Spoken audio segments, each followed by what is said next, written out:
아무런 통증도 없이 조용히 진행되는 건강 붕괴의 카운트다운이 시작되었다면 당신은 그 징조를 알아차릴 수 있을까? 3년 안에 몸 전체가 무너질 수 있는 충격적인 신호들이 이미 곳곳에서 터지고 있지만 대부분은 이를 무심코 넘기고 있습니다. 작고 흔해 보이는 증상이 사실은 생명을 위협하는 심각한 경고일 수 있습니다. 몸은 늘 말하고 있지만 듣지 않으면 그 대가는 너무나도 혹독하게 돌아옵니다. 지금 체크하지 않으면 돌이킬 수 없는 시간이 시작됩니다. 구독, 좋아요 누르시면 시작하겠습니다. 3년 내 건강이 급격히 나빠진다는 첫 번째 징후는 목소리가 점점 약해지고 말하기 힘든 증상입니다. 예전에는 또렷하게 들리던 목소리가 점점 작아지고 한마디만 해도 목이 쉽게 쉬며 긴 말을 하기가 버거워지는 증상이 있다면 그건 단순히 나이 탓만은 아닙니다. 이것은 성대와 호흡기 그리고 신경계 전반에 치명적인 이상이 진행되고 있다는 강력한 신호입니다. 목소리는 단순한 의사 전달 수단이 아닙니다. 그것은 건강이 소리 없는 경고장입니다. 말이 흐릿해지고 힘들어지기 시작했다면 당신의 건강 상태도 함께 무너지고 있다는 의미입니다. 성대는 두 개의 얇은 근육이 정교하게 진동하면서 소리를 만듭니다. 그런데 이 성대 근육이 약해지거나 신경 전달이 원활하지 않으면 진동이 약해지고 결과적으로 목소리가 작아지고 탁해지며 말하기가 점점 힘들어지는 현상이 나타납니다.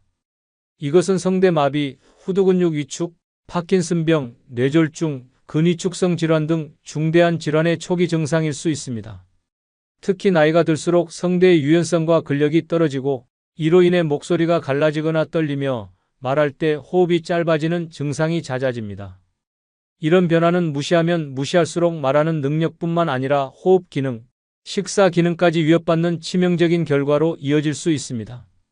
목소리는 단순한 말의 도구가 아니라 폐와 뇌, 신경과 근육이 완벽히 협업해야 가능한 복합적인 생리작용입니다. 따라서 이 기능이 무너지고 있다는 것은 전체 건강 시스템이 균열을 일으키고 있다는 것과 마찬가지입니다.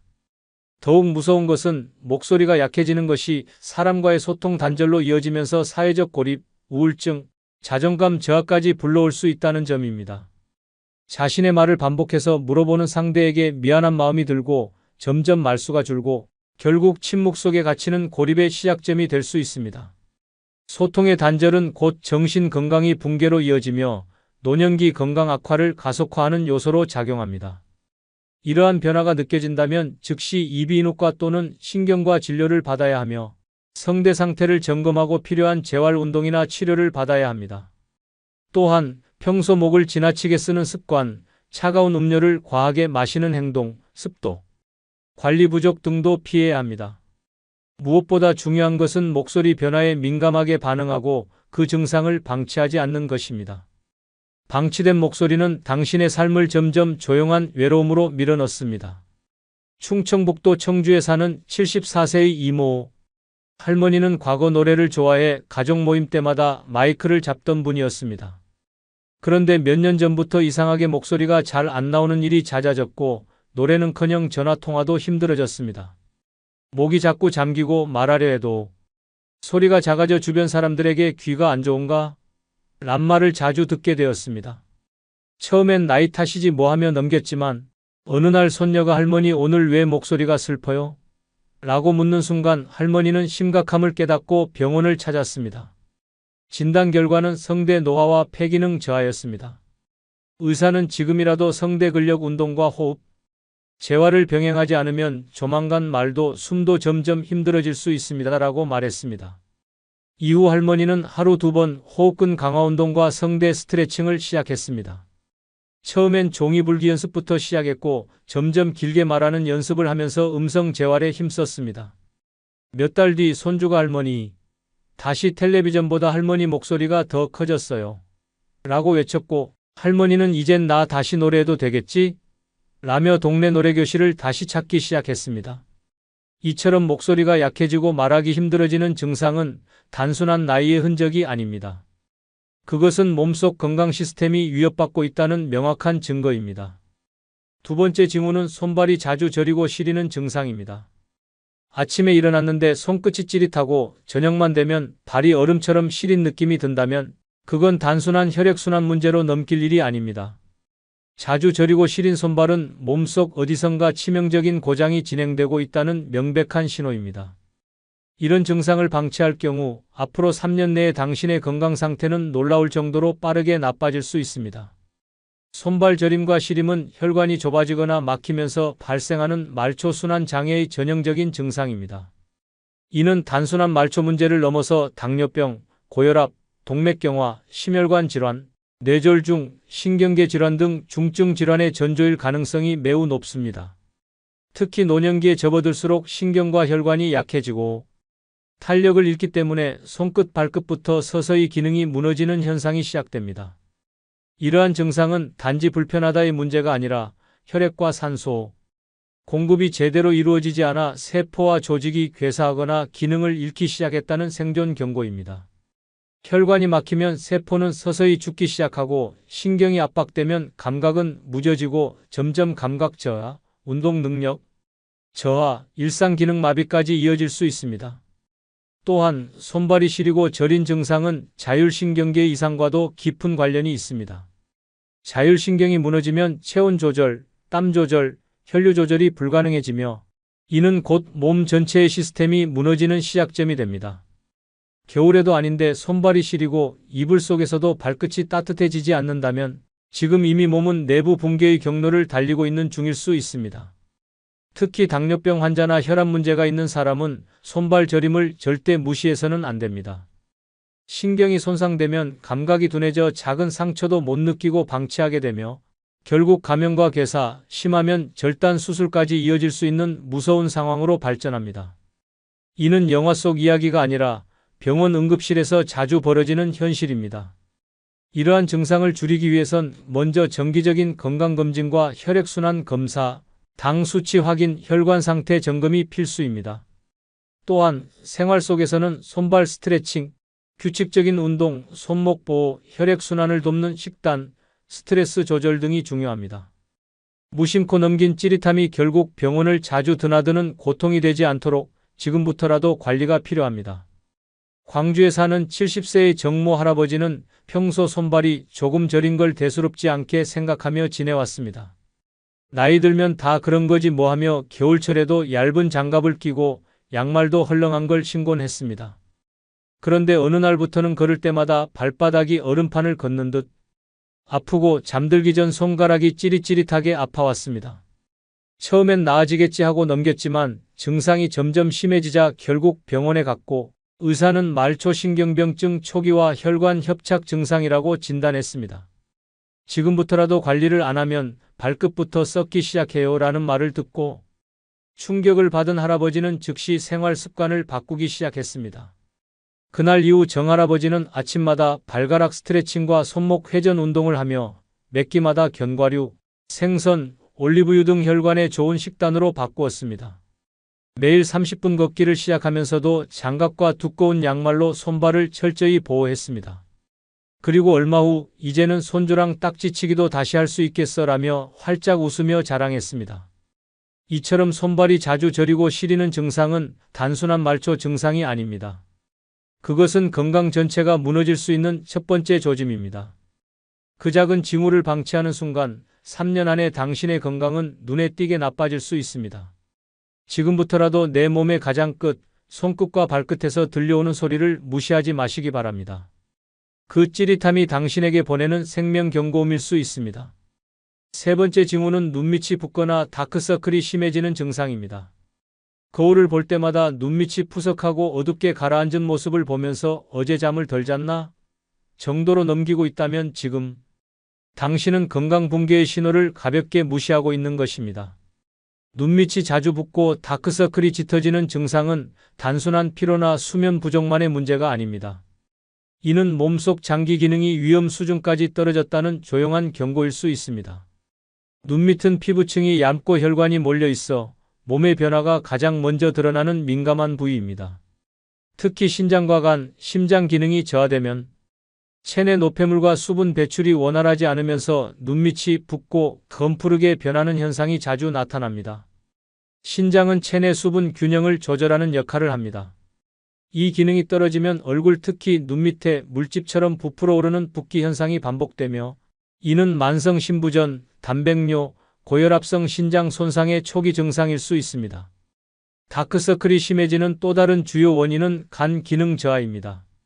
간은 해독 기능을 담당하는데 이 기능이 떨어지면 피로물질이 몸에 축적되며 혈액순환이 둔해지고 결국 눈밑의 정맥이 드러나며 어둡고 칙칙한 그림자처럼 나타납니다. 이는 겉모습의 문제가 아니라 내부 장기의 고장과 연결된 생리적 경고입니다. 심장 기능이 떨어질 경우도 문제입니다. 심장의 펌프 작용이 약해지면 혈액순환이 원활하지 못하고 전신의 정맥순환이 정체되며 얼굴, 특히 눈 주위에 붓기와 어두운 색소 침착이 생길 수 있습니다. 즉, 눈 밑에 나타나는 변화는 단순한 미용상의 문제가 아닌 심장, 간, 신장 등 생명 유지를 위한 핵심 장기의 기능 이상을 반영하는 외부 알람입니다. 더 무서운 사실은 다크서클과 붓기가 지속되면 사람들은 이를 노화의 징후로만 생각하며 방치한다는 점입니다. 그러나 이 상태가 몇 개월 이상 지속된다면 이는 단순한 미용이 아니라 노화가 아닌 병적 진행일 가능성이 높습니다. 특히 노년기에는 이러한 변화가 치명적인 장기 손상으로 가는 징검다리가 될 수 있습니다. 눈밑 붓기와 다크서클이 심해질 때는 반드시 혈액검사, 신장기능 검사, 간 수치, 심장 초음파 등을 통해 이상 유무를 체크해야 하며 조기 대응이 필요합니다. 더불어 수면의 질을 높이고 염분과 알코올 섭취를 줄이며 수분 섭취와 혈액순환을 촉진하는 습관을 갖는 것도 큰 도움이 됩니다. 경기도 용인에 사는 76세의 오모 할머니는 몇 달 전부터 거울을 볼 때마다 눈밑이 칙칙하게 꺼지고 늘 퉁퉁 부어있는 자신을 보며 이젠 진짜 나이 들었나 보다 하고 한숨을 쉬었습니다. 딸이 엄마, 요즘 왜 자꾸 졸려하고 피곤해? 라고 묻자 할머니는 몰라, 그냥 나이 탓이지 뭐라며 대수롭지 않게 넘겼습니다. 그러던 중 건강검진을 받은 할머니는 예상치 못한 말을 들었습니다. 신장 수치가 좋지 않습니다. 기능 저하가 진행 중이에요. 바로 치료 시작하셔야 합니다. 눈밑의 붓기와 다크서클은 신장 기능 저하가 만든 결과였습니다. 의사는 이 상태를 방치했으면 23년 안에 투석이 필요했을 수도 있다고 말하며 식습관과 생활습관 개선을 강하게 권했습니다. 그 이후 오할머니는 저염식단과 하루 2리터 수분 섭취, 매일 아침 30분씩 가벼운 걷기 운동을 시작했습니다. 그로부터 몇 달 후 딸이 할머니에게 엄마, 요즘 눈이 다시 환해졌어요. 라고 말하자 할머니는 이제는 거울 볼 때마다 내가 좀 살아 보이네라며 웃음을 되찾았습니다. 눈밑이 어둡고 부어오르기 시작했다면 거울 앞에서 멈추지 말고 반드시 병원으로 가야 합니다. 그 작고 흔한 증상이 3년 안에 당신의 건강을 송두리째 무너뜨릴 수도 있기 때문입니다. 눈밑은 당신의 몸이 내미는 마지막 구조 요청일 수 있습니다. 네 번째 징후는 청력이 점점 떨어지는 느낌이 드는 증상입니다. 텔레비전 볼륨이 점점 커지고 누군가가 부르는 소리에 대답이 늦어지고 대화 중 자꾸 뭐라고? 라고 되묻는 일이 많아진다면 지금 당신의 귀는 조용히 삶의 신호를 차단당하고 있는 중일 수 있습니다. 청력 저하는 단순한 귀의 문제가 아닙니다. 이는 두뇌, 신경계, 심혈관 건강이 동시에 위험해지고 있다는 중대한 경고입니다. 무심코 넘긴 그 작은 불편함이 앞으로 3년 안에 치명적인 인지 저하와 사회적 고립으로 이어질 수 있습니다. 청력은 노화와 함께 서서히 감퇴하지만 문제가 되는 건 그 속도가 빠르다는 점입니다. 특히 소음성 난청, 돌발성 난청, 혈류장애, 신경퇴화 등이 원인일 경우 단순한 나이 탓으로 넘기기엔 속도와 영향이 너무 치명적입니다. 청각은 단순히 소리를 듣는 기능이 아니라 두뇌와 감각기관이 협력해 정보를 처리하는 복합작용입니다. 따라서 청력이 떨어진다는 건 곧 뇌의 활성도가 저하되고 있다는 신호일 수 있습니다. 청력 저하는 치매의 위험을 2배 이상 높이는 결정적 요인이라는 연구 결과도 있습니다. 왜냐하면 소리를 잘 듣지 못하면 뇌는 정보를 처리하는 데 더 많은 에너지를 소모하고 결국 인지 기능의 퇴화가 빨라지기 때문입니다. 또한 대화에 어려움을 느끼게 되면 점점 사람과의 소통을 피하게 되고 사회적 고립과 우울증으로 연결됩니다. 외부 소리를 차단당하는 순간 삶에 대한 흥미와 에너지도 함께 꺼져가기 시작하는 것입니다. 무엇보다 무서운 건 청력 저하는 대부분 천천히 진행되기 때문에 자신이 잘 느끼지 못한다는 점입니다. 귀에 이물감도 없고 통증도 없으며 단순히 요즘 사람들 목소리가 작아졌어라고 착각하게 만듭니다. 그러나 그 순간 이미 귀 안에서는 청신경 세포가 하나씩 조용히 사라지고 있는 중일 수 있습니다. 특히 고주파음부터 들리지 않기 시작해 결국에는 일상 대화조차 버거워지는 상태로 이어집니다. 이러한 청력 저하를 방치하면 보청기조차 효과를 보기 힘든 수준의 청각 손실로 빠르게 진행될 수 있습니다. 예방을 위해서는 정기적인 청력 검사, 이어폰 소리 줄이기, 소음 환경 피하기, 혈류 개선 운동, 귀 청결 유지 등 생활 속 청력 보호 습관이 반드시 필요합니다. 조기 발견만 해도 치매 예방, 우울증 감소, 삶의 질 개선에 큰 도움이 됩니다. 서울 은평구에 사는 71세의 유모 할아버지는 요즘 들어 대화 중 자꾸만 다시 한번 말해줘라는 말을 달고 살았습니다. 손자가 할아버지 귀에 바람 든 거 아니에요? 라고 농담처럼 말하던 그날 할아버지는 혹시나 싶어 이비인후과를 찾았습니다. 결과는 충격적이었습니다. 고주파 청력 손실이 진행 중이었고 지금부터 관리 안 하면 중증 난청으로 빠질 수 있다는 의사의 진단을 받았습니다. 그 길로 할아버지는 청력 보호 훈련과 혈류 개선 치료, 소음 환경 피하기, 적정, 볼륨 유지 등을 실천하기 시작했습니다. 가족들과는 말할 때 반드시 마주보고 이야기하고 대화가 잘 안 들리면 무조건 다시 물어보기보다는 이해한 걸 먼저 말해보는 방식을 연습하며 뇌 활성화도 함께 도모했습니다. 몇 달이 지나자 손자가 할아버지, 요즘은 제가 뭐라고 해도 다 들으시네요? 라고 묻자 할아버지는 응, 요즘은 내 말이 음악처럼 들린단다라고 대답하며 웃었습니다. 가족들 사이에서도 이제 우리 할아버지는 안 들리는 게 아니라 일부러 안 들은 척 하셨던 거야 라는 농담이 오갈 정도로 분위기가 달라졌습니다. 이처럼 청력 저하는 단순한 불편함이 아닙니다. 그것은 뇌와 삶의 연결선을 차단하는 서서히 다가오는 건강 재앙입니다. 지금 당신이 조금이라도 소리가 작게 들린다면 그것은 병의 시작이 아니라 삶의 방향이 바뀌고 있다는 경고일 수 있습니다. 귀가 멀어지면 세상도 멀어집니다. 5번째 징후는 갑자기 기억이 뚝 끊기는 순간이 있는 증상입니다. 방금까지 하려던 말을 잊어버리고 지갑을 냉장고에 넣어두고 아는 사람 이름이 혀끝까지 맴돌다가 사라지는 순간이 잦아졌다면 지금 당신의 뇌는 조용히 기억의 회로를 끊어내는 작업을 진행 중일 수 있습니다. 이건 단순한 건망증이 아닙니다. 갑작스러운 기억 단절은 뇌가 보내는 강력한 긴급 경고이며 이대로 방치할 경우 3년 안에 인지 기능 붕괴와 심각한 치매 증상으로 이어질 수 있는 무서운 징조입니다. 기억이 뚝 끊기는 증상은 뇌 속 해마라는 부위의 기능 저하에서 비롯됩니다. 해마는 정보를 저장하고 불러오는 역할을 담당하는 핵심 부위입니다. 그런데 이 해마가 위축되거나 신경 전달 물질의 흐름이 둔화되면 기억의 저장고에 심각한 오류가 발생하게 됩니다. 특히 단기 기억을 장기 기억으로 전환하는 기능이 무너지면서 방금 들은 이야기나 해야 할 일을 기억하지 못하는 현상이 나타납니다. 이 증상이 반복되면 단순히 깜빡하는 수준을 넘어서 일상의 흐름을 통째로 놓치는 심각한 뇌 기능 저하로 이어집니다. 기억력은 인지 기능의 중심축이기 때문에 기억이 무너지면 판단력, 집중력, 언어 능력까지 줄줄이 고장이 납니다. 결국 삶 전체가 흐릿해지고 혼란과 공포, 무기력 속에 빠지는 치매의 입구에 서게 됩니다. 문제는 많은 사람들이 이 증상을 그냥 나이 탓이지 뭐라고 치부하며 가볍게 넘긴다는 점입니다. 그러나 기억 단절이 느껴지는 순간은 뇌가 이미 비명을 지르고 있는 상태입니다. 고혈압, 당뇨, 심장질환, 수면장애, 우울증 등과도 밀접하게 연관되어 있으며 이 증상을 방치하면 뇌세포는 빠른 속도로 퇴화합니다. 특히 노년기에 나타나는 기억의 공백은 단기간에 인지장애로 직결될 수 있는 고위험 신호입니다. 이런 증상을 느끼기 시작했다면 반드시 신경과 검진, 인지기능 검사, MRI 촬영 등을 통해 뇌의 상태를 정확히 파악해야 합니다.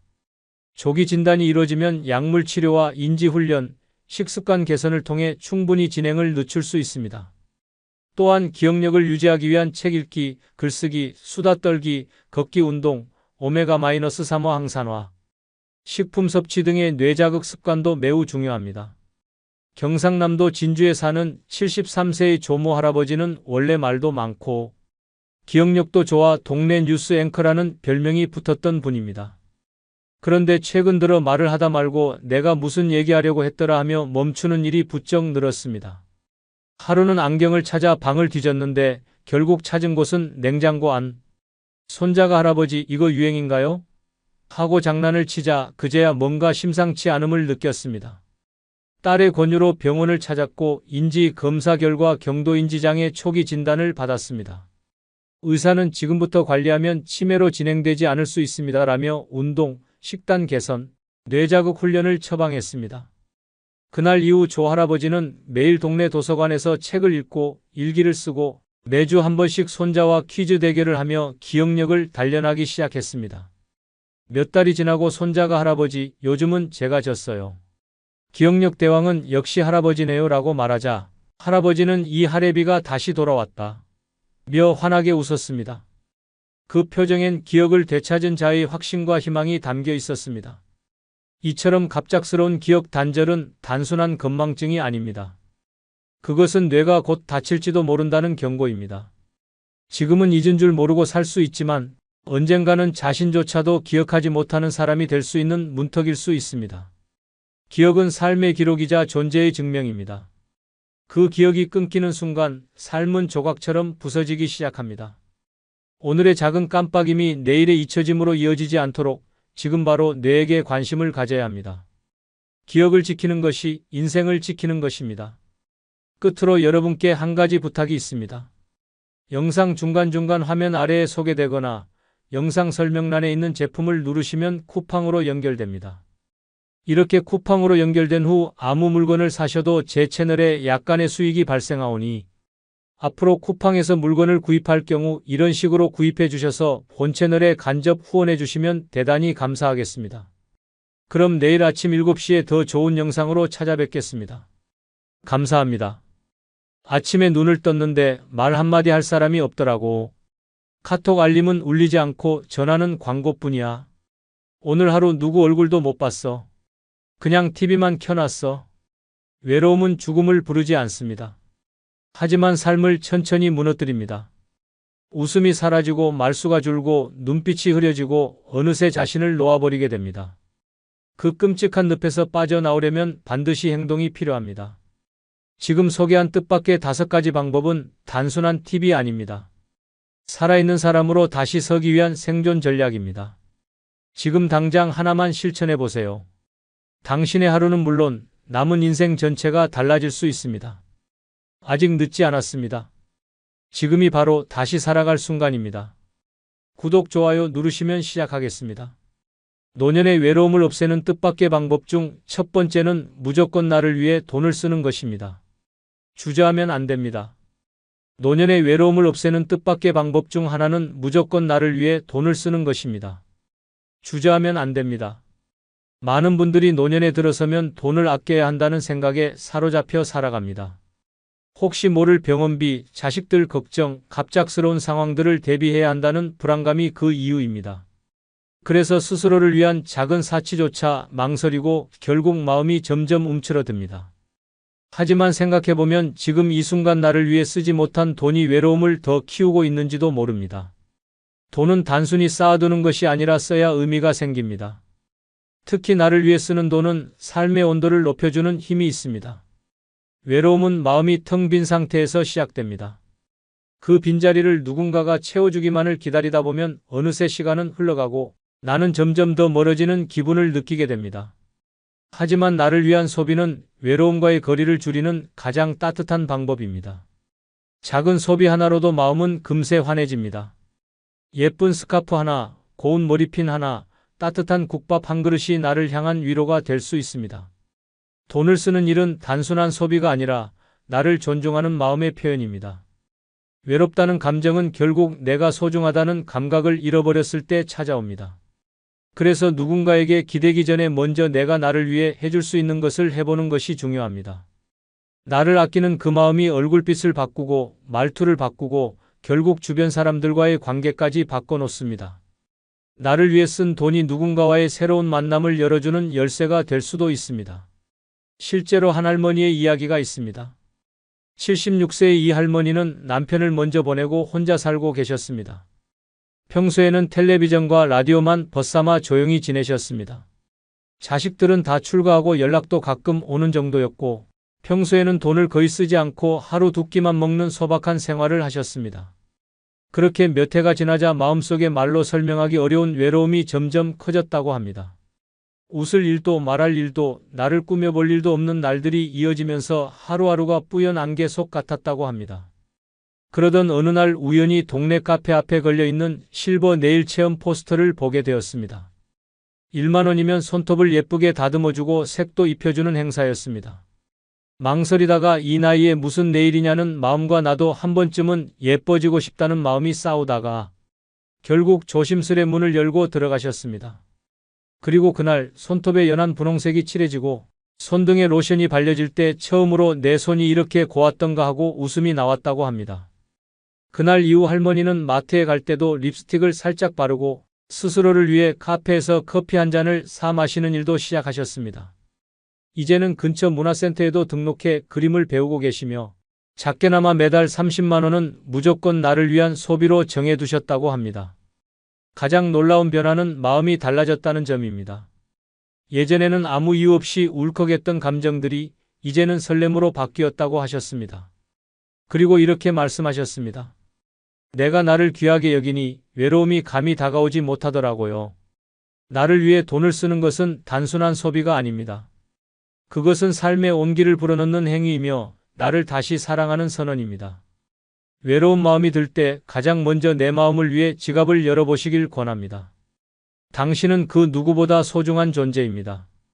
주저하지 말고 지금 나를 위해 투자해 보시기 바랍니다.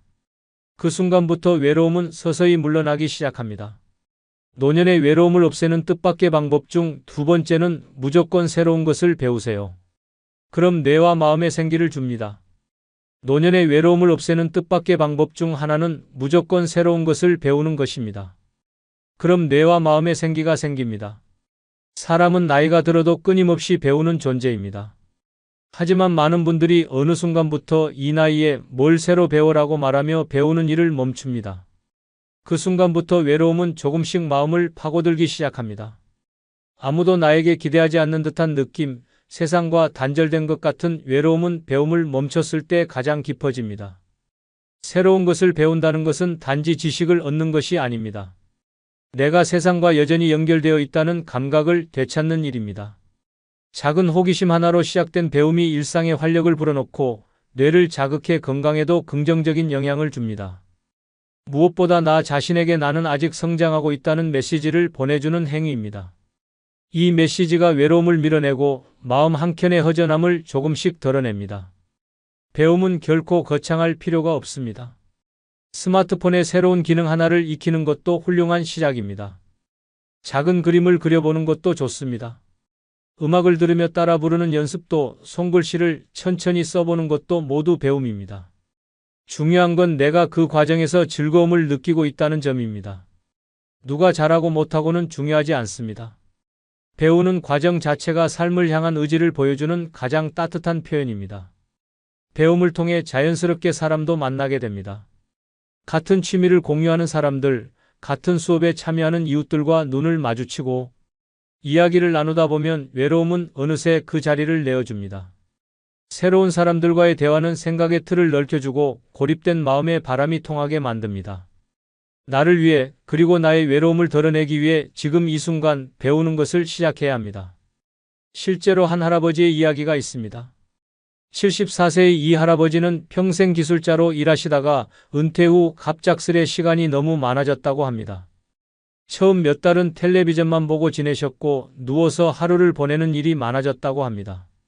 자식들도 바쁘고 연락할 사람도 딱히 없고 바깥일도 없으니 마음은 점점 가라앉았다고 합니다. 어느 날 딸이 추천한 스마트폰 사용 강좌 전단지를 보게 되었습니다.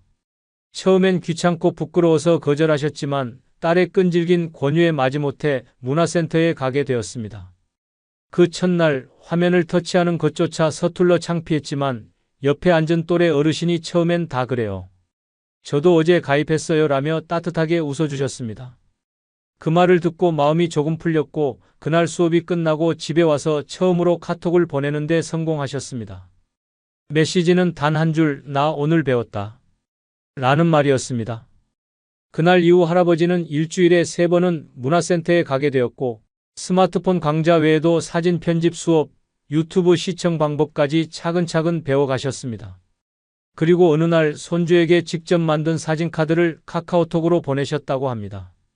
손주는 깜짝 놀라며 할아버지 대박이에요. 라고 답장을 보냈고 그날 밤 할아버지는 처음으로 카카오톡 프로필 사진을 바꾸셨습니다. 자그마한 미소를 띤 본인의 얼굴 사진이었습니다. 이 할아버지는 이후에도 배우니까 내가 다시 살아난 느낌이다라고 말씀하셨습니다. 이제는 본인보다 더 늦게 배움을 시작하려는 친구들에게 먼저 추천도 하신다고 합니다. 배움은 늦지 않습니다. 오히려 지금이 시작하기 딱 좋은 시기입니다. 나를 위해 새로운 것을 배워보세요. 그 과정 속에 기쁨이 있고 생기가 있고 사람들과의 연결이 있습니다. 외로움은 조용히 멀어지고 그 자리에 활력과 웃음이 들어오게 됩니다. 지금 작은 호기심 하나로 배움의 문을 열어보시길 바랍니다. 분명히 당신의 마음속에 따뜻한 변화가 시작될 것입니다. 노년의 외로움을 없애는 뜻밖의 방법 중 3번째는 매일 나가세요. 매일 밖으로 나가는 습관을 들이세요. 집 안에만 머물다 보면 마음이 점점 닫히고 세상과의 연결이 끊어지는 느낌을 받게 됩니다. 오늘은 나가기 귀찮아서, 내일은 날씨가 안 좋아서, 모레는 특별히 갈 데가 없어서 그렇게 이유를 만들다 보면 어느새 몸은 무겁고 마음은 더 외로워집니다. 세상은 여전히 활기차게 움직이고 있는데 나 혼자만 멈춰 있는 기분이 듭니다. 매일 나간다는 것은 단순한 외출이 아닙니다. 그것은 세상과의 끈을 붙잡는 일입니다. 햇빛을 쬐고 바람을 느끼고 누군가와 눈을 마주치는 것만으로도 마음이 조금씩 살아납니다. 집이라는 공간은 안락하지만 오래 머무르면 그 안락함이 굳어져 감옥이 됩니다. 익숙한 벽, 익숙한 침대, 익숙한 냉장고 안. 이 익숙함들이 나를 지키는 것이 아니라 고립시키고 있다는 사실을 깨달아야 합니다. 하루 한 번 무조건 나가세요. 목적은 중요하지 않습니다. 가까운 슈퍼에 가도 좋고 공원 벤치에 앉아 하늘만 바라보고 와도 됩니다. 중요한 건 나간다는 그 행동입니다. 걷는 동안 머릿속이 정리되고 생각이 맑아지고 감정이 자연스럽게 정돈됩니다. 아무것도 하지 않아도 바깥 풍경만 보는 것으로도 뇌는 활기를 되찾습니다. 뇌는 자극을 먹고 사는 장기입니다. 매일 나간다는 건 그 뇌의 생명을 불어넣는 일입니다. 몸이 굳고 마음이 쓸쓸한 이유는 단순히 나이가 들어서가 아닙니다. 매일 똑같은 공간, 똑같은 루틴, 똑같은 자극에만 노출되기 때문입니다. 신선한 자극은 밖에 있습니다. 지나가는 사람의 대화 소리, 자전거 바퀴 소리, 공원의 풀 냄새, 카페에서 흘러나오는 음악. 이 모든 것이 우리의 감각을 깨웁니다. 감각이 살아야 마음도 살아납니다. 이제 한 할머니의 이야기를 소개합니다.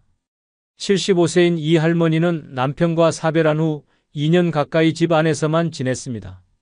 하루의 대부분은 소파에 앉아 텔레비전을 보거나 창밖만 내다보며 보냈습니다. 처음엔 편하다고 생각했지만 점점 웃을 일도 줄고 목소리도 작아지고 스스로가 점점 작아지는 느낌이 들었다고 합니다.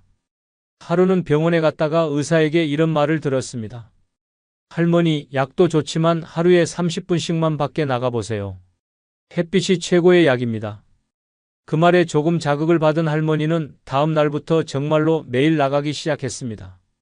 처음엔 아파트 앞 벤치에 10분 앉아 있는 것부터 시작했습니다.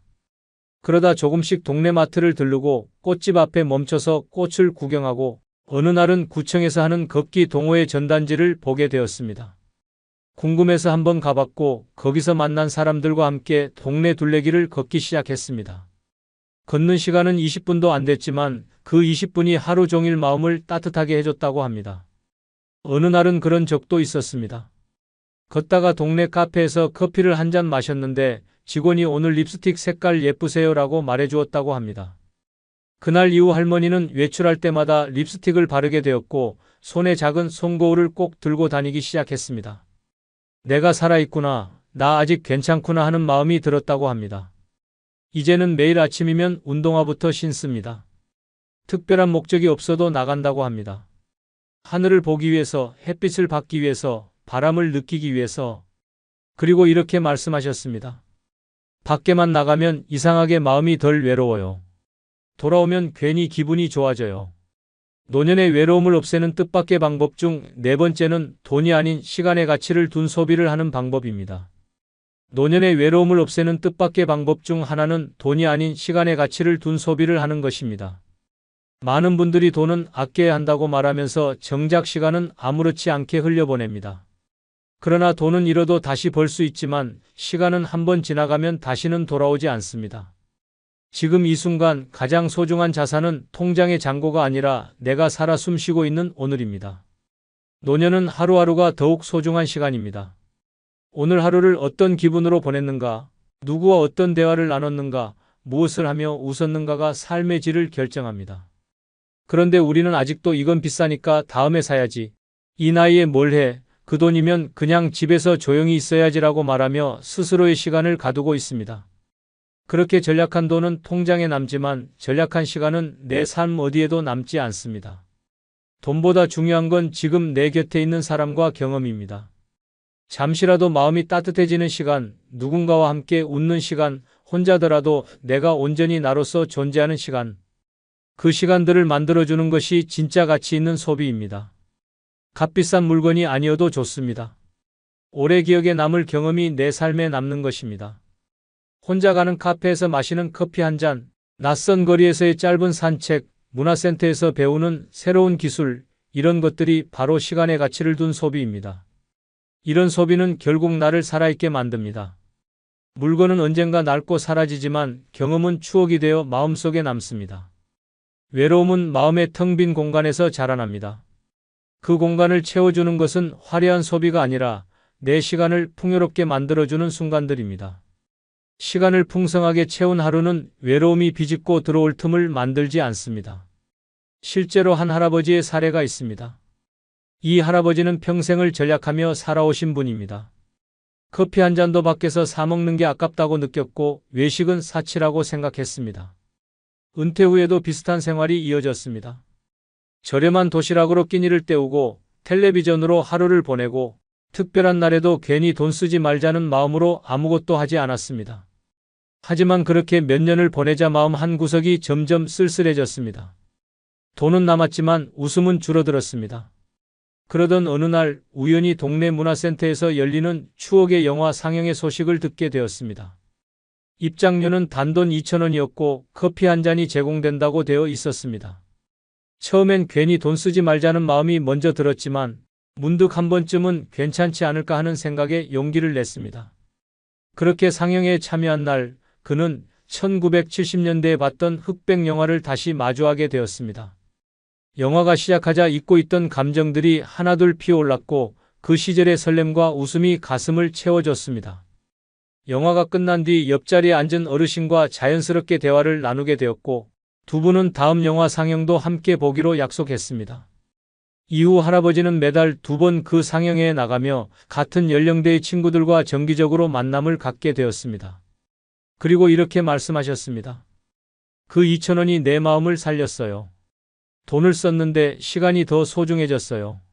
시간의 가치를 둔 소비는 이렇게 마음을 살리는 소비입니다. 외롭다고 느낄 때, 무언가 허전할 때 돈을 얼마나 아꼈는지를 따지는 것이 아니라 시간을 어떻게 썼는지를 돌아봐야 합니다. 내 마음에 온기를 주는 소비, 내 시간을 의미 있게 채우는 소비가 진짜입니다. 오늘 하루 시간을 잘 쓰기 위해 기꺼이 지갑을 열어보세요. 그 선택이 당신의 외로움을 따뜻하게 감싸줄 것입니다. 노년의 외로움을 없애는 뜻밖의 방법 중 5번째는 오래되었지만 소중하지 않은 인연을 무조건 정리해야 합니다. 노년의 외로움을 없애는 뜻밖의 방법 중 하나는 오래되었지만 소중하지 않은 인연을 무조건 정리하는 것입니다. 주저하지 마세요. 이건 잔인한 일이 아닙니다. 나를 지키는 일입니다. 우리는 흔히 오래된 인연이라는 이유 하나만으로 그 관계를 계속 유지하려 합니다. 함께한 세월이 길기에 수많은 기억이 얽혀 있기에 그 사람이니까라는 말로 불편함을 견딥니다. 그러나 그 관계가 지금의 나를 아프게 만들고 있다면 과감히 손을 놓아야 합니다. 관계도 결국 살아있는 생명체와 같습니다. 사랑이 없고 존중이 없고 대화가 단절된 관계는 썩어갑니다. 그것을 붙들고 있는 동안 나라는 존재도 조금씩 시들어갑니다. 말끝마다 나를 깎아내리는 사람, 나의 이야기를 들어주지 않는 사람, 늘 자신의 말만 하는 사람, 그런 이들과의 관계는 의무가 아닌 부담입니다. 그런 인연을 끊지 못하는 이유는 미안함 때문이 아니라 내 외로움을 메꿔줄 다른 사람이 없을까봐 두려워서입니다. 하지만 기억하세요. 진짜 외로움은 옆에 사람이 없을 때보다 나를 이해하지 못하는 사람과 계속 함께 있을 때 더 깊어집니다. 세월이 길다고 해서 그 관계가 소중한 건 아닙니다. 정작 지금 나를 따뜻하게 감싸주는 사람은 몇 달밖에 알지 못한 이웃일 수도 있습니다. 나를 향한 존중, 관심, 배려는 시간을 따지지 않습니다. 오히려 오래된 관계일수록 더 뻣뻣해지고 서로를 당연하게 여기고 쉽게 상처를 주곤 합니다. 그런 관계 속에서 외로움은 더 짙어지고 나는 괜찮은 사람일까? 라는 의심까지 들게 만듭니다. 이제는 관계의 연수가 아니라 질을 따져야 할 때입니다. 불편함을 견디며 살아가는 건 고독이 아니라 고문입니다. 그 관계를 유지하려고 애쓰는 동안 당신의 소중한 감정과 에너지는 점점 고갈됩니다. 과거가 소중하면 기억 속에 담아두고 현재가 아프면 과감히 정리해야 합니다. 잘라낸 인연 자리에 후회가 아니라 평안이 들어설 수 있습니다. 마음속에 차가운 돌덩이를 안고 사는 것보다 따뜻한 햇살이 드는 자리를 만들어야 합니다. 이와 관련된 한 할머니의 이야기가 있습니다. 이 할머니는 72세로 오랜 친구 한 명과 50년 넘게 알고 지낸 사이였습니다. 중학교 동창이었고 둘이 함께 보낸 세월은 그야말로 인생의 반절이 넘었습니다. 그런데 이상하게도 그 친구와 만나고 나면 마음이 늘 불편하고 기분이 가라앉았습니다. 할머니는 그 이유를 오랫동안 몰랐습니다. 친구는 늘 본인의 자식 자랑, 건강 자랑, 여행 자랑을 했고 할머니가 말을 꺼내면 늘 끊거나 건성으로 듣곤 했습니다. 어느 날은 이런 말도 들었다고 합니다. 너는 왜 아직도 그런 옷 입고 다니니? 그 나이에 그런 생각을 하냐? 그날 집에 돌아오는 길 할머니는 울컥하는 감정을 느끼며 이렇게 생각했습니다. 나는 왜 이 사람을 50년이나 견뎠지? 그 순간 깨달음이 왔습니다. 이 관계는 친구가 아니라 익숙한 사람일 뿐이라는 사실을요. 할머니는 용기를 냈습니다. 먼저 연락하지 않았고 그 친구의 연락에도 간단히만 응답했습니다. 그렇게 거리를 두기 시작하자 마음이 한결 편안해졌습니다. 그 이후 할머니는 동네 공원 산책 모임에 나가 새로운 사람들과 인사를 나누기 시작했습니다. 그중 한 명과는 매주 함께 차를 마시고 책을 나누는 사이가 되었습니다. 신기하게도 그 관계는 억지로 유지하지 않아도 자연스럽게 이어졌고 함께 있는 시간이 따뜻했습니다. 50년 친구를 끊고 5개월 된 친구를 얻었는데 내 마음은 훨씬 더 평화롭습니다. 할머니는 그렇게 말하며 미소 지으셨습니다. 관계는 나를 아프게 만들지 않아야 합니다. 오래되었지만 소중하지 않은 인연은 용기 내어 정리해야 합니다. 외로움은 억지로 이어진 사람들 틈에서 자랍니다. 진짜 소중한 인연은 나를 아끼고 들어주고 함께 웃어주는 사람입니다.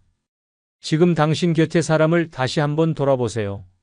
그리고 나를 지키기 위한 결단을 두려워하지 마세요. 그것이 바로 외로움을 덜어내는 첫 걸음입니다. 끝으로 여러분께 한 가지 부탁이 있습니다. 영상 아래에 나오는 제품을 누르시면 쿠팡으로 연결됩니다. 이렇게 쿠팡으로 연결된 후 아무 물건을 사셔도 제 채널에 약간의 수익이 발생하오니 앞으로 쿠팡에서 물건을 구입할 경우 이런 식으로 구입해 주셔서 본 채널에 간접 후원해 주시면 대단히 감사하겠습니다. 그럼 내일 아침 7시에 더 좋은 영상으로 찾아뵙겠습니다. 감사합니다. 내가 나를 외면한 대가는 무서웠습니다. 몸은 병들고 마음은 무너졌으며 남은 건 남의 인생을 대신 산 흔적뿐이었습니다. 하지만 지금부터라도 달라져야 합니다. 내 인생의 리모컨은 더 이상 남이 들고 있게 해선 안 됩니다. 이제는 내가 나를 살릴 차례입니다. 구독, 좋아요 누르시면 시작하겠습니다. 내 삶의 주인으로 살아가는 법, 첫 번째는 남의 기대를 과감히 거절하는 것입니다. 평생을 남에게 맞추며 살았습니다. 자식의 기대, 남편의 기대, 가족의 시선, 사회의 틀 속에서 좋은 사람, 착한 엄마, 희생하는 아내라는 이름으로 나를 지우고 살았습니다. 그런데 그렇게 살아온 대가는 무엇입니까? 남들은 고맙다는 말도 없이 당연하게 여기고 정작 나는 늙어서도 허리 굽은 채 죄인처럼 살아가고 있습니다. 사람들은 당신의 희생을 기억하지 않습니다. 오히려 더 많은 걸 요구합니다. 오늘 양보하면 내일은 침묵을 기대하고 오늘 손해보면 내일은 헌신을 바라봅니다. 그러다 어느 순간 당신은 더 이상 주체가 아닌 누군가의 수단으로 전락하게 됩니다. 이제는 결단해야 합니다. 누구를 위한 인생입니까? 계속 남을 만족시키며 살다 보면 마지막엔 스스로에게 이렇게 말하게 됩니다. 나는 도대체 누구였을까? 남의 기대를 따라 살면 절대 행복해질 수 없습니다. 기대는 절대 끝이 없고 기준은 점점 높아지며 결국 당신은 항상 부족한 사람이 됩니다. 칭찬을 기다리는 순간 당신의 삶은 남의 평가에 휘둘리는 인생이 됩니다. 내 삶의 주인은 내가 되어야 합니다. 기쁘면 웃고 싫으면 거절하며 하기 싫은 일엔 단호하게 안 합니다라고 말할 수 있어야 합니다. 그래도 가족인데 어떻게 그래요? 라는 말은 당신을 억압하는 가장 교묘한 폭력일 수 있습니다. 가족이기에 더 존중받아야 하고 가족이기에 더 배려받아야 합니다. 내 감정, 내 시간, 내 건강을 지켜내지 못하면서 누구에게도 좋은 사람이 될 수 없습니다. 내 삶을 내가 선택하지 못하는 순간 삶은 지옥이 됩니다. 이제는 말해야 합니다. 나는 내 인생의 주인입니다. 더 이상 누구의 눈치도 누구의 부탁도 내 삶의 우선이 아닙니다. 누가 뭐라 해도 괜찮습니다. 당신이 내리는 선택 하나하나가 존엄입니다. 남이 당신을 어떻게 보든 당신은 당신을 어떻게 지키는지가 훨씬 중요합니다. 불편한 사람이 되는 걸 두려워하지 마십시오. 오히려 그렇게 살아야 존재감 있는 사람으로 오래 기억됩니다. 부산 동래구에 사는 76세의 최정희 할머니는 평생을 희생의 아이콘처럼 살아왔습니다. 남편이 병들었을 때도 자식들이 힘들 때도 모두 할머니의 손에 기대며 살아왔습니다. 그렇게 수십 년을 헌신했지만 남은 건 척추 통증과 정기적인 병원 방문뿐이었습니다. 그러던 중 큰딸이 말했습니다. 엄마, 이번 명절도 음식 엄마가 해주셔야죠. 우리도 너무 바빠요. 그 순간 최할머니는 마음이 철렁 내려앉았습니다. 지난 명절마다 허리 잡고 음식을 하다 기절하듯 누웠던 기억이 떠올랐습니다. 그날 밤 거울을 보며 할머니는 처음으로 스스로에게 물었습니다. 나는 왜 아직도 남을 위해 사는 걸까? 나는 언제쯤 나를 위해 살까? 그리고 다음 날 딸에게 전화를 걸어 단호하게 말했습니다. 이번 명절 음식은 내가 안 할 거야. 나는 이젠 내 건강을 챙기고 싶어. 내가 엄마로서 나를 이해해줬으면 좋겠어. 처음엔 딸이 당황했지만 이내 엄마 알겠어요. 그동안 너무 고생하셨어요 라는 말이 돌아왔습니다. 그 순간 할머니는 평생 처음으로 진짜 주인이 된 느낌을 받았습니다. 지금 최할머니는 매주 요가 수업을 듣고 혼자 영화관도 다니며 삶을 만끽하고 있습니다. 이웃과 함께 작은 텃밭도 가꾸고 일기장에 오늘 하루 감사한 일 3가지를 꼭 적습니다. 그녀는 말합니다. 내가 늦게 깨달았지만 지금이라도 나답게 살아서 다행이에요. 당신도 지금부터 시작할 수 있습니다. 남의 기대에서 벗어나는 순간 비로소 내 삶이 시작됩니다. 나를 지키는 결단이야말로 인생의 주인이 되는 가장 강력한 선언입니다. 지금 이 순간부터 당신은 당신의 삶을 살 자격이 있습니다. 그리고 그 삶은 누구보다도 당신을 가장 행복하게 만들 것입니다. 두 번째는 희생을 미덕으로 착각하지 않는 것입니다. 우리는 희생을 너무 오래, 너무 당연하게 받아들이며 살아왔습니다. 나를 줄이고 나를 버리고 나를 숨겨야 좋은 사람, 훌륭한 어른으로 보이는 세상 속에서 우리는 자꾸만 자기 자신을 죽이며 살았습니다. 그렇게 참고 또 참고 내 몫의 삶을 누군가에게 내어주며 보낸 세월이 몇십 년이 되었습니다. 하지만 그 희생의 끝에는 아무도 박수를 치지 않습니다. 오히려 그건 원래 내가 해야 할 몫이었다는 듯 외면당합니다. 가족도 친구도 사회도 당신의 희생을 기억하지 않습니다. 왜냐하면 희생은 기억되지 않기 때문입니다. 그저 더 많은 희생을 요구하는 명분이 될 뿐입니다. 당신이 희생을 멈추지 않는 한 당신은 계속 이용당합니다. 가장 무서운 건 그 희생이 결국 스스로를 잃어버리게 만든다는 점입니다. 나는 뭘 좋아하는지, 나는 뭘 원하고 있었는지, 나는 뭘 하면 행복했는지를 전혀 모르게 됩니다. 다른 사람의 기분, 건강, 성공, 안정을 위해 모든 것을 바쳤는데 정작 내 감정과 욕망은 아무데도 쓰이지 못하고 사라졌습니다. 내가 나를 포기했기 때문에 다른 누구도 나를 지켜주지 않았습니다. 노년이 되면 그 희생의 흔적이 고스란히 건강으로 돌아옵니다. 관절통, 불면증, 고혈압, 우울증. 몸과 마음이 동시에 무너지는 이유는 단 하나입니다. 지금까지 단 한 번도 나를 우선으로 둔 적이 없었기 때문입니다. 그 고통은 누가 대신해 줄 수 없습니다. 그때서야 우리는 묻습니다. 나는 왜 이렇게 살아왔을까? 대체 누구를 위해 살았던 걸까? 그제야 뒤늦게 깨닫습니다. 희생은 아름다운 것이 아니라 위험한 선택이었다는 사실을 말입니다.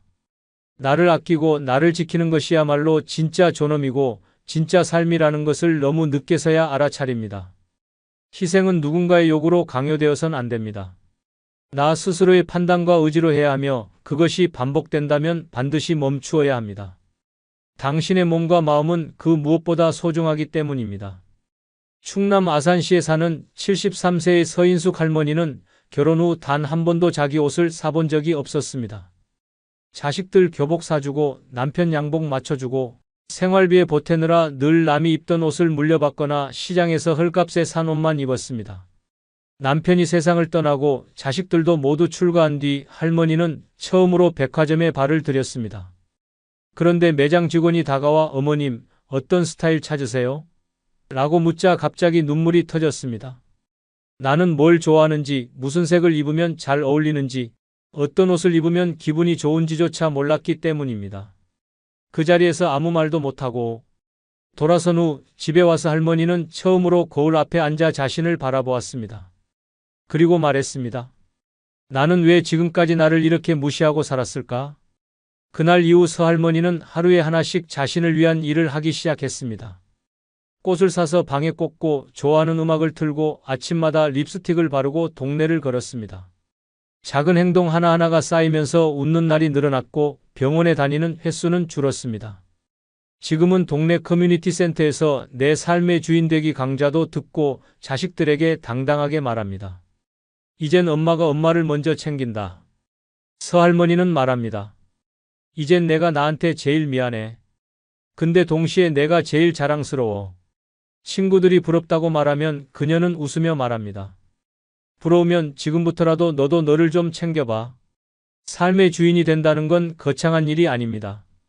내 기분을 들여다보고 내 몸의 소리를 듣고 내 욕망을 존중하는 일입니다.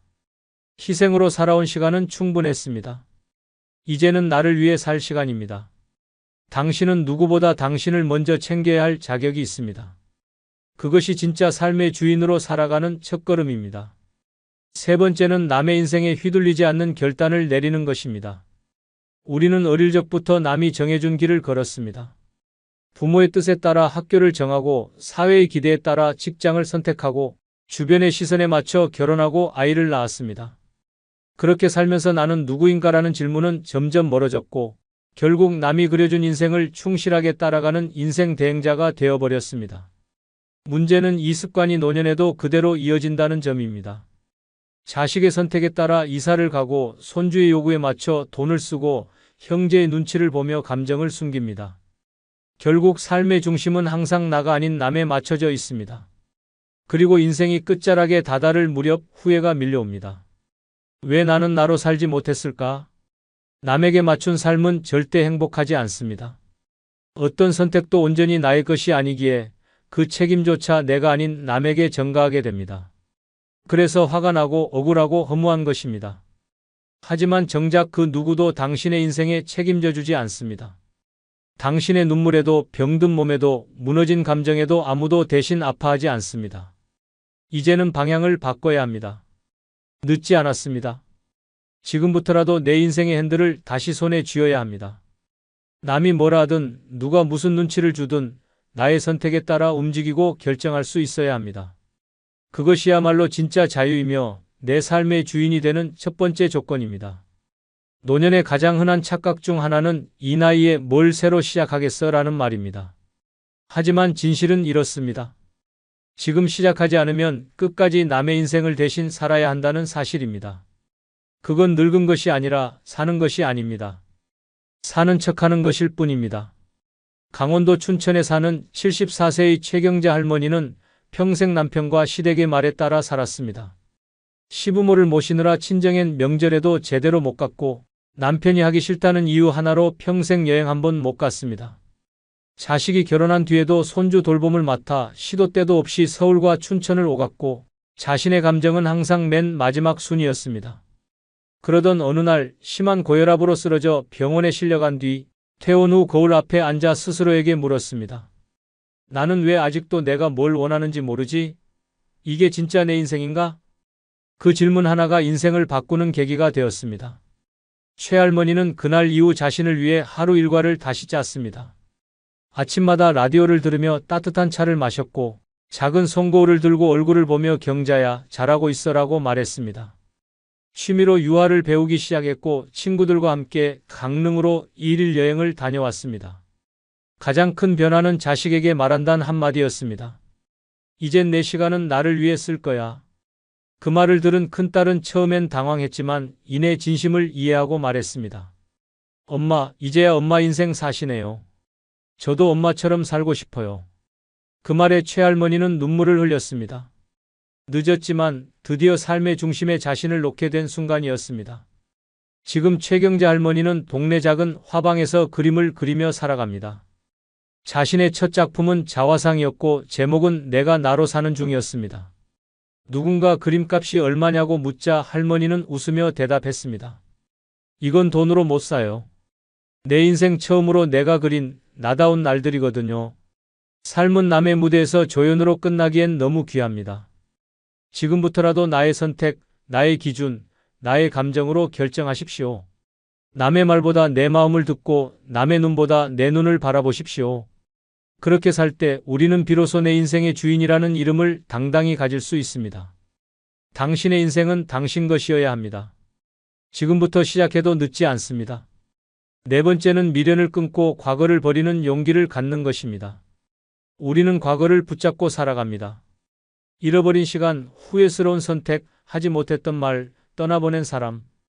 그리고 그 과거를 반복해서 떠올리며 자신을 괴롭힙니다. 그때 내가 그렇게만 하지 않았더라면, 그 말을 하지 말았어야 했는데, 내가 더 참았더라면 지금은 달랐을 텐데. 이런 생각이 하루에도 수십 번씩 머릿속을 떠나지 않습니다. 그러나 그 미련은 절대 삶을 앞으로 나아가게 하지 않습니다. 과거는 절대 바뀌지 않고 오직 현재를 갉아먹을 뿐입니다. 잊지 못한 사람 때문에, 잊지 못한 사건 때문에 오늘이 괴롭고 내일이 불안합니다. 결국 그 미련이 당신의 인생을 붙잡고 지금 이 순간을 망가뜨리고 있습니다. 과거에 머무는 삶은 사는 것이 아니라 썩어가는 것입니다. 무서운 건 우리가 그 과거를 자주 꺼내고 되뇌이면서도 정작 어떤 변화도 만들지 않는다는 점입니다. 후회하고 또 후회하면서도 그 기억을 놓지 않으려고 애씁니다. 왜냐하면 익숙하니까, 아프지만 내 것이니까, 지금껏 내 정체성의 일부처럼 되어버렸기 때문입니다. 하지만 그것이 진짜 내 삶을 갉아먹는 독이라는 걸 모르고 있습니다. 이제는 잘라내야 합니다. 과거의 그림자 속에서 나를 끌어내야 합니다. 내가 잘못했던 선택도, 내가 겪었던 상처도 이제는 흘려보내야 합니다. 왜냐하면 지금 내 앞에 남은 시간은 그렇게 많지 않기 때문입니다. 남은 시간을 미련으로 가득 채우기엔 인생이 너무 짧고 지금의 내가 너무 소중합니다. 과거는 흘려보내고 오늘의 나를 안아줄 시간입니다. 과거를 버리는 것이 있는 것을 의미하지는 않습니다. 그 기억을 나를 위한 자산으로 남기고 더 이상 나를 해치지 않도록 거리두는 연습을 해야 합니다. 그렇게 하지 않으면 당신은 평생 후회의 덫에 갇혀 한 발자국도 앞으로 나아가지 못합니다. 주체적으로 살아간다는 건 나를 붙잡고 있던 끈을 과감히 자르는 데서 시작됩니다. 그 끈이 아무리 익숙해도 아무리 오래된 인연이라도 나를 괴롭힌다면 잘라야 합니다. 대구 달서구에 사는 75세의 장명자 할머니는 20년 전 남편이 외도 후 가정을 버리고 떠난 충격에서 아직도 벗어나지 못하고 있었습니다. 남편의 이름을 듣기만 해도 눈물이 쏟아졌고 친구들과 여행을 가도 내 인생은 실패야라는 말을 반복했습니다. 자식들은 엄마, 이제 그만 잊고 살자고 말했지만 할머니는 늘 나는 상처가 너무 커서 안 되라며 벽을 쳤습니다. 그러던 중 우연히 복지관에서 심리극 수업에 참여하게 되었고 자신의 인생을 짧게 연기로 풀어보는 시간이 있었습니다. 그 자리에서 자신이 했던 말, 참았던 감정, 하고 싶었던 말을 모두 토해내듯 내뱉고 나니 눈물이 아닌 한숨이 나왔습니다. 내가 아직도 이 말들을 마음속에 품고 있었구나라는 사실을 처음으로 인식하게 되었습니다. 그 수업 이후 할머니는 결단했습니다. 남편과 함께 있던 낡은 사진들을 모두 정리하고 오랜만에 머리를 새로 하고 옷을 사러 나갔습니다. 거울 속에 자신을 보며 말했습니다. 이제는 나를 위해 살고 싶다. 그리고 자식들에게 선언했습니다. 엄마 이제 여행도 다니고 연극도 배울 거야. 내가 나를 위해서 살기 시작했거든. 지금 장 할머니는 지역 극단에서 대사를 연습하며 무대에 설 날을 기다리고 있습니다. 첫 대사로 그녀가 직접 정한 문장은 이렇습니다. 이제 나는 나의 과거가 아니라 나의 꿈으로 살아갑니다. 주변 사람들은 놀랐고 할머니의 변화에 박수를 보냈습니다. 인생을 바꾸는 건 거창한 일이 아닙니다. 단지 과거를 붙잡지 않기로 결심하는 것, 그것 하나만으로도 삶은 완전히 달라집니다. 미련은 미련일 뿐입니다. 더 이상 거기에 내 삶을 허비하지 마십시오.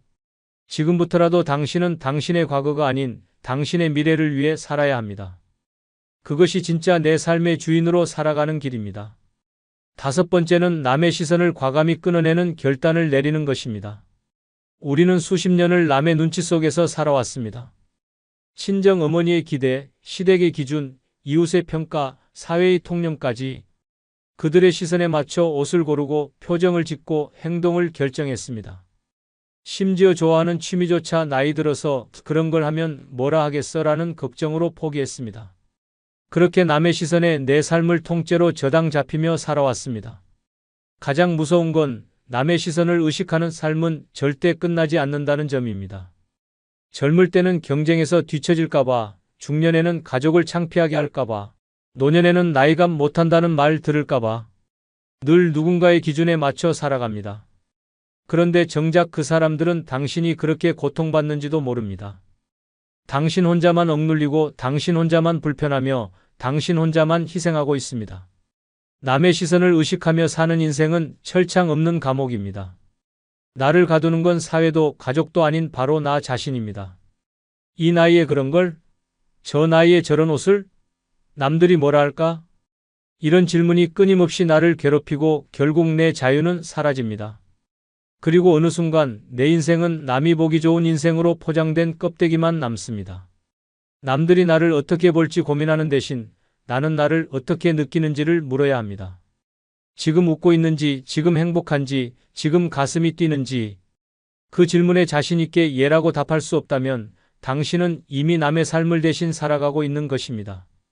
그리고 그 삶은 절대 주인공이 될 수 없습니다. 엑스트라로 살아온 삶에 박수 쳐주는 사람은 없습니다. 이제는 말해야 합니다.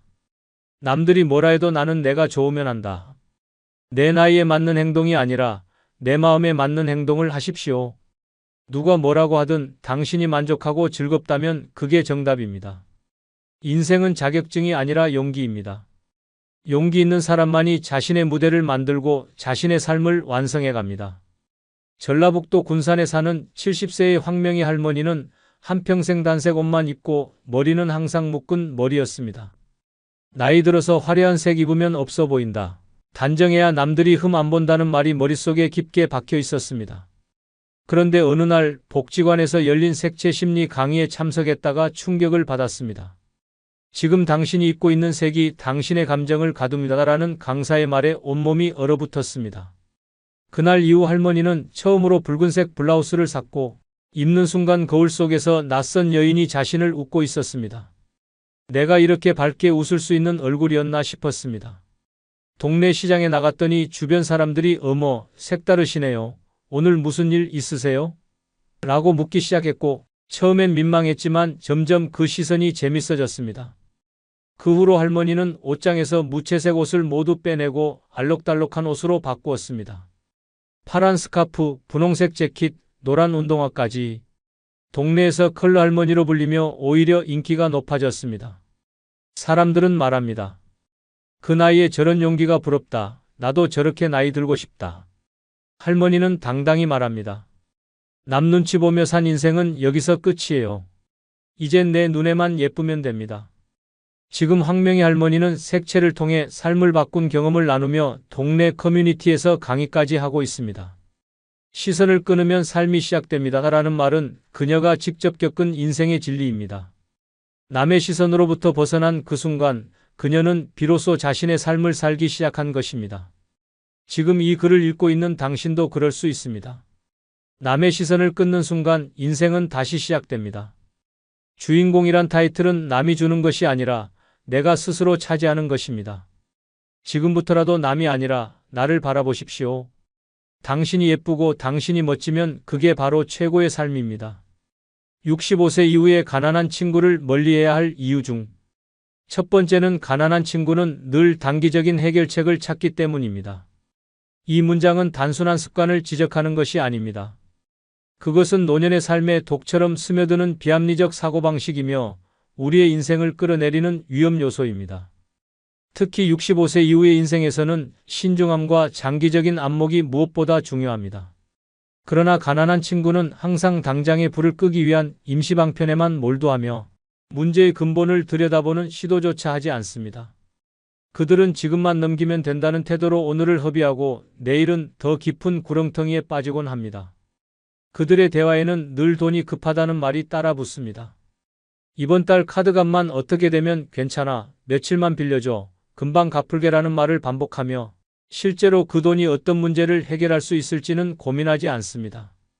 더 큰 문제는 그들은 그 단기적인 해결책이 장기적으로 어떤 부작용을 초래할지 전혀 고려하지 않는다는 것입니다. 당신이 도와주면 그 순간은 조용해지지만 이내 또 다른 급한 상황을 안고 다시 나타납니다. 당신은 결국 끝없는 임시방편의 반복에 휘말리게 되고 그들의 문제를 끌어안으며 불필요한 스트레스에 시달리게 됩니다. 가난한 친구는 계획이라는 개념이 없습니다. 미래를 준비하는 대신 눈앞의 위기를 모면하는 데만 집중합니다. 그래서 어떤 조언을 해줘도 듣지 않습니다. 이건 근본적인 해결이 안 돼. 지금은 그런 거 생각할 때가 아니야 라고 말하며 지금만 넘기려는 생각에 갇혀 있습니다. 이런 사람과 가까이 지내다 보면 당신 역시 점점 문제 해결을 땜질식으로 처리하게 되고 삶에 대한 긴 안목을 잃어버리게 됩니다. 그들은 단기적 선택으로 문제를 키우고 그 책임을 주변 사람들에게 전가합니다.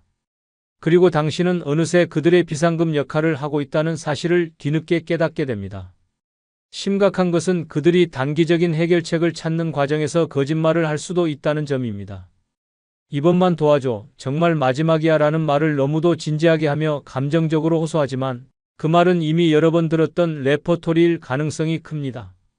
당신은 정이 있어 도와주고 미안함에 또 도와주지만 결과적으로 당신만 손해를 보고 관계는 피로해집니다. 이런 사람에게 인생의 귀중한 시간과 마음을 쏟아붓는 것은 모래 위에 집을 짓는 것과 같습니다. 실제 사례를 보겠습니다. 69세의 배 씨는 친구 송 씨와 30년 지기였습니다. 송 씨는 늘 돈에 쪼들리는 사람이었지만 배 씨는 그가 한때 잘 나갔던 시절을 기억하며 계속해서 도움을 주었습니다. 어느 날 송 씨는 배 씨에게 급하게 돈을 빌려달라며 부탁했습니다. 이번 달 집세만 내면 괜찮아. 바로 갚을게. 배 씨는 의심 없이 도와줬습니다. 하지만 다음 달이 되자 또 연락이 왔습니다. 이번에는 통신비가 밀렸어. 이번만 좀 더 도와줘. 그렇게 몇 번이 반복되자 배 씨도 점점 의심이 들기 시작했습니다. 결정적인 순간은 배 씨가 송 씨의 집에 우연히 들렀을 때였습니다. 송 씨는 자신이 돈이 없어 힘들다고 하면서도 새로 산 TV와 안마의자를 자랑스럽게 보여주었습니다. 배 씨는 그제야 그가 단기적인 위기만 넘기려 했고 생활 습관을 바꿀 생각이 전혀 없다는 걸 깨달았습니다. 그는 송 씨와의 관계에서 큰 배신감을 느꼈고 이후 더 이상 금전적 도움은 주지 않겠다고 결심했습니다. 그리고 자신이 몇 년간 단기적 요청에 끌려다닌 사실에 화가 나며 사람을 다시 보는 눈을 갖게 되었다고 말했습니다. 이처럼 단기적인 해결책만 찾는 친구는 결국 당신을 피로하게 만들고 경제적이든 정신적이든 무거운 짐을 지게 만듭니다. 그들은 자신의 무계획을 당신의 책임으로 떠넘기며 당신의 인생마저 가볍게 여기게 합니다. 65세 이후 우리는 더 이상 남의 급한 불을 끄느라 자신의 시간을 불태워서는 안 됩니다. 당신의 노후는 충분히 존중받아야 하며 그런 가치를 깎아내리는 사람과의 관계는 과감히 정리하는 것이 필요합니다. 이제는 더 이상 그들의 응급처치 인생에 휘말리지 말고 당신만의 평온하고 건강한 삶을 지켜야 할 때입니다. 두 번째는 가난한 친구는 대체적으로 게을러서 같이 어울리면 스트레스가 생기기 때문입니다. 가난한 친구는 대체적으로 게을러서 같이 어울리면 스트레스가 생긴다. 이 말이 불편하게 들릴 수 있지만 노년의 삶을 평온하게 지키기 위해 반드시 직면해야 할 현실입니다. 게으름은 단순한 성향이 아니라 타인의 시간과 에너지를 갉아먹는 독소와도 같습니다. 가난한 친구 중 상당수는 생활의 어려움을 운명 탓으로 돌리며 자신은 아무런 노력도 하지 않으려 합니다. 이들은 새벽부터 텃밭에 나가 흙을 고르고 땀 흘리는 친구를 보고도 그 나이에 뭘 그렇게 바쁘게 사냐며 비아냥거립니다. 노력 없이 얻어지는 삶을 꿈꾸며 부지런한 사람들의 의지를 꺾으려 합니다. 게으른 친구와 함께 있으면 하루가 순식간에 무의미해집니다. 약속을 하면 매번 늦고 결국 만나도 무슨 계획을 세우기보다 그냥 아무것도 하지 말고 쉬자고 합니다. 당신이 운동하자고 하면 힘들게 왜 그래? 책을 읽자고 하면 그런다고 뭐가 바뀌냐고 말합니다. 결국 당신도 점점 나태함에 물들고 몸과 마음이 점점 처지기 시작합니다. 어느 날 문득 거울을 보며 내가 왜 이렇게 변했지? 라는 생각이 들게 됩니다. 이는 당신이 게으른 친구와 보내는 시간 속에서 천천히 그러나 확실하게 변질되고 있다는 증거입니다. 게으른 친구는 자기 생활도 책임지지 않으면서 타인의 선택에도 간섭합니다. 부지런한 친구가 뭐라도 해보려 하면 그건 안 될 거야. 괜히 힘만 들지라는 말을 퍼붓습니다. 당신이 무언가에 열정을 가지면 그것을 조롱하거나 깎아내립니다. 왜냐하면 그들은 당신의 노력과 성취가 자신들의 무기력을 부각시킨다는 사실을 본능적으로 알기 때문입니다. 그래서 당신의 열정을 막고 스스로 편해지고자 합니다. 이러한 환경에서 함께 있다 보면 자연스럽게 스트레스를 받게 됩니다. 당신은 끊임없이 앞으로 가고 싶은데 그들은 뒤에서 발목을 잡기 때문입니다. 게으른 친구는 작은 약속도 지키지 않습니다. 같이 운동하기로 한 날엔 늦잠을 자고 함께 장을 보기로 한 날엔 전화도 없이 연락이 끊깁니다. 당신은 그들을 기다리다 하루를 허비하고 헛수고만 하게 됩니다. 더 큰 문제는 그들이 이런 상황을 전혀 문제라고 생각하지 않는다는 것입니다. 그냥 늦잠 좀 잤어. 뭐 어때? 한마디로 모든 것이 정리됩니다. 이 말은 결국 당신의 시간, 계획, 수고가 전혀 중요하지 않다는 의미입니다. 이런 일이 반복되면 상대방에 대한 신뢰는 무너지고 불쾌함과 분노가 쌓이게 됩니다. 실제 사례를 소개합니다. 74세의 장 씨는 최근 지병을 예방하기 위해 매일 아침 6시에 공원에서 걷기 운동을 시작했습니다. 건강도 챙기고 삶의 활력도 불어넣고 싶다는 생각에서였습니다. 그런데 고등학교 동창인 윤 씨가 자주 연락을 해와 같이 운동하자고 했습니다. 장 씨는 반가운 마음에 흔쾌히 수락했습니다. 첫날 윤 씨는 30분 늦게 나타났고 다음 날은 아예 오지 않았습니다. 전화를 걸자 오늘은 그냥 누워있고 싶더라며 웃으며 말했습니다. 장 씨는 처음엔 이해하려 했습니다. 하지만 윤 씨는 이후에도 운동 약속을 계속 어겼고 장 씨가 무언가를 하자고 제안하면 항상 귀찮다, 힘들다, 그게 뭐 그렇게 중요하냐며 반응했습니다. 심지어 장 씨가 아끼는 취미인 수채화 동호회에 같이 가자고 하자 윤 씨는 그 나이에 그림이 무슨 소용이냐, 돈도 안 되는 걸 뭐하러 해라며 비웃었습니다. 장 씨는 마음의 상처를 받았고 그날 이후 그림 도구를 손에서 놓고 며칠을 방 안에서 멍하니 앉아 있었습니다. 시간이 지나고 장 씨는 윤 씨와의 만남이 오히려 자신의 삶을 피폐하게 만들고 있다는 것을 깨달았습니다. 그는 윤 씨와의 연락을 줄이고 자신만의 생활을 다시 복원하기로 마음먹었습니다. 그 후 장 씨는 다시 동호회에 나가기 시작했고 공원 걷기도 혼자 꾸준히 하며 몸과 마음을 회복했습니다. 그는 말합니다. 게으른 친구와 어울리면 어느새 내 생활도 무너진다. 그들은 나를 끌어올리는 사람이 아니라 끌어내리는 사람이다. 장 씨는 이제 주변 사람들과의 관계에서 에너지가 있는지를 가장 중요하게 생각하게 되었다고 합니다. 이처럼 게으른 친구는 단순히 행동이 느린 사람이 아닙니다. 그들은 당신의 에너지와 시간을 앗아가는 존재입니다. 그들과 어울리는 시간은 곧 당신의 삶을 깎아내리는 시간입니다. 노년의 삶은 점점 줄어드는 시계 속에서 진정으로 의미 있는 사람들과만 함께 해야 합니다. 게으름은 전염됩니다. 그들의 무기력이 당신의 삶을 병들게 하기 전에 과감히 거리를 두는 결단이 필요합니다. 그것이 당신의 노후를 지키는 가장 확실한 방법입니다. 세 번째는 가난한 친구는 부정적인 에너지를 불러일으키기 때문입니다. 가난한 친구는 언제나 불만을 토로하고 세상과 자신에게 불평하며 그런 부정적인 감정은 주변 사람들에게도 전염됩니다. 이로 인해 우리는 의도하지 않게 부정적인 감정에 휘말리게 되고 결국 인생의 긍정적인 면을 놓치게 됩니다. 가난한 친구는 자신의 상황에 대해 불평할 뿐만 아니라 그 불만을 다른 사람들에게도 퍼뜨리기 시작합니다. 나만 이렇게 힘들어? 세상은 나를 버린 거야 라고 끊임없이 말하며 그들의 불행을 자신도 모르게 다른 사람들에게 강요합니다. 이렇게 부정적인 이야기를 계속 듣다 보면 어느 순간 자신도 모르게 그들의 생각에 영향을 받게 됩니다. 예를 들어 삶에 대한 불신이 커지고 자신이 원하는 목표를 향해 나아가는 대신 어차피 나는 안 될 거야 라는 생각에 빠지게 될 수 있습니다. 그들의 부정적인 에너지는 우리의 정신을 갉아먹고 삶에 대한 희망을 점점 희미하게 만듭니다. 가난한 친구와 계속해서 관계를 유지하는 것은 마치 자신을 계속해서 물에 빠지게 하는 것과 같습니다.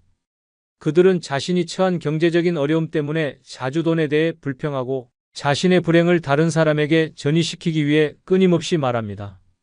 이런 상황에서 우리는 그들의 문제를 해결하려 노력하기 시작하지만 그들이 진정으로 해결하려는 의지가 없다는 사실을 알게 될 때 큰 실망감을 느낍니다.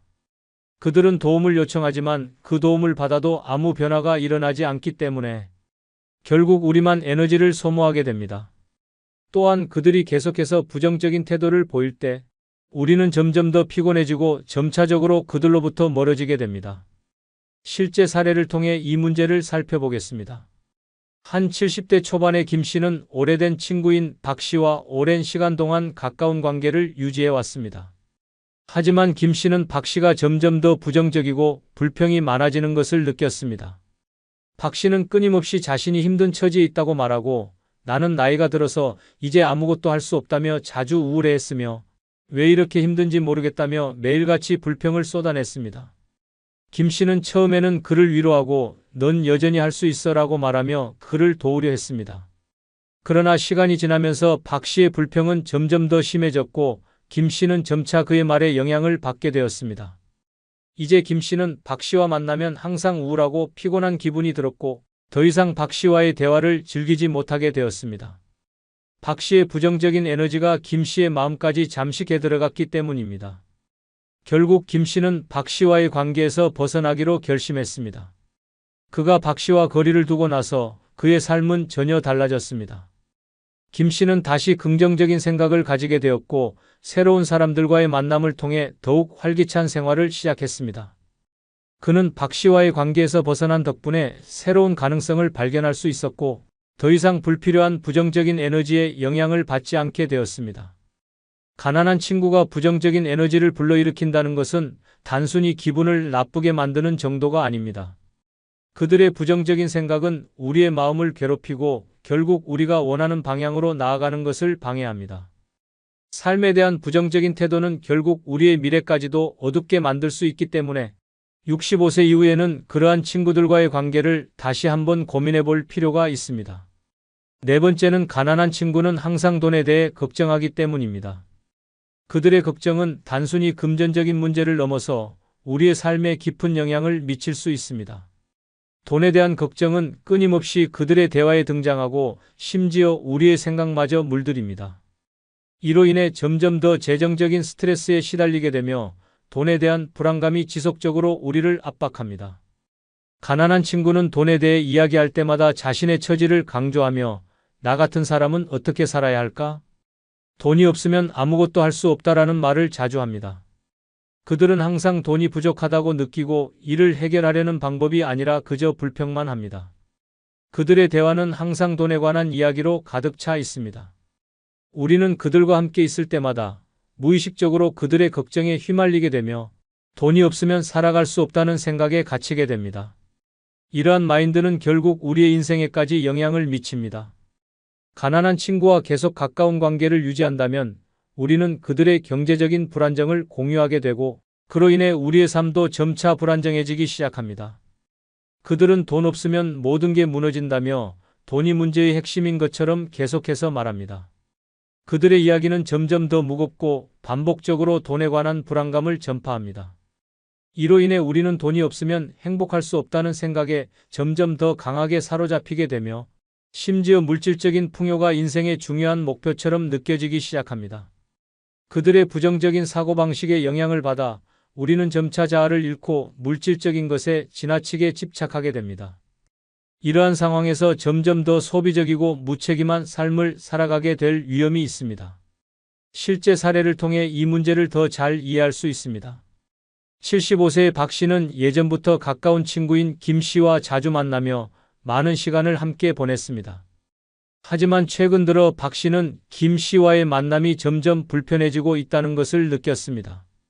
그 이유는 김 씨가 늘 돈에 대해 이야기하며 요즘 물가가 너무 비싸다, 이젠 돈을 벌 수 있는 방법이 없다며 계속해서 불안감을 표현했기 때문입니다. 김 씨는 종종 자신이 경제적으로 어려운 상황에 처해 있다고 말하며 어떻게 살아야 할지 모르겠다는 이야기를 반복했습니다. 이러한 이야기는 박 씨에게도 큰 영향을 미쳤습니다. 처음에는 그저 위로를 하던 박 씨는 점차 자신도 경제적인 불안감을 느끼기 시작했습니다. 매일같이 김 씨와의 대화가 끝난 후 그는 정말 돈이 없으면 아무것도 할 수 없을까?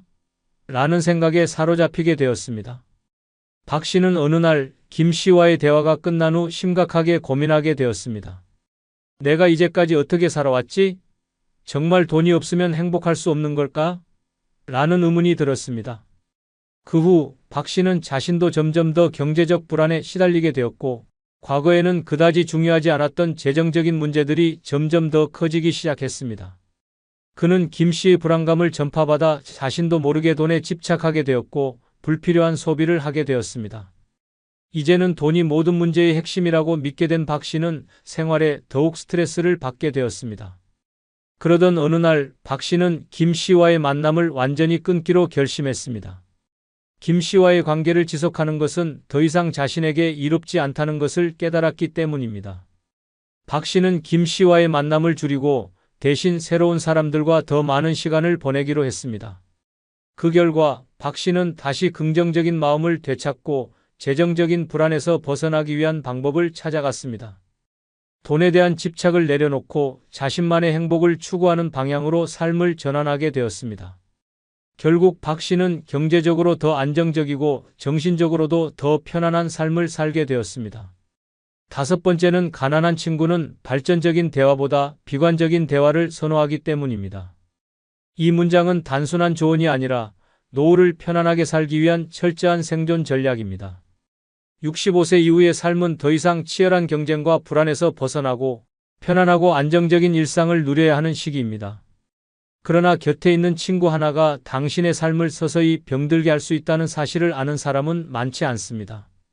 가난한 친구 중 상당수는 현실적인 문제를 직시하고 극복하기보다 반복적으로 비관적인 이야기만을 늘어놓습니다.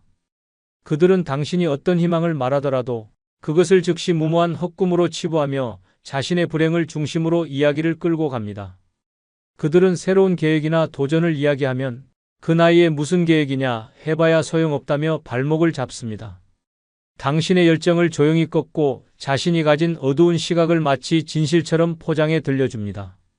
이들의 말 속에는 희망도 도전도 변화도 없습니다. 오직 불행의 되풀이와 운명의 탓만 가득합니다. 이런 대화를 계속 듣다 보면 처음엔 듣는 척만 하던 당신도 언젠가는 그 부정적인 분위기에 익숙해지고 어느샌가 똑같은 말들을 되풀이하고 있는 자신을 발견하게 됩니다. 그 순간 당신은 조용히 무너지고 있는 것입니다. 노년의 시간은 금보다 귀합니다. 이 시기에 가장 필요한 것은 긍정적인 사람들과의 관계입니다. 그러나 가난한 친구는 발전적인 이야기를 할 수 있는 기회조차 꺼려합니다. 그런 건 부자들이나 하는 얘기지. 우리는 그냥 이렇게 살다가 가는 거야 같은 말로 현실을 정당화합니다. 그러나 그 현실은 그들이 만든 틀일 뿐 당신의 현실과는 다를 수 있습니다. 문제는 그들이 그 틀에 당신을 억지로 끼워 맞추려 한다는 것입니다. 그러면서 당신의 희망을 조롱하고 새로운 도전을 무시하며 당신의 성취조차 시기와 냉소로 감싸버립니다.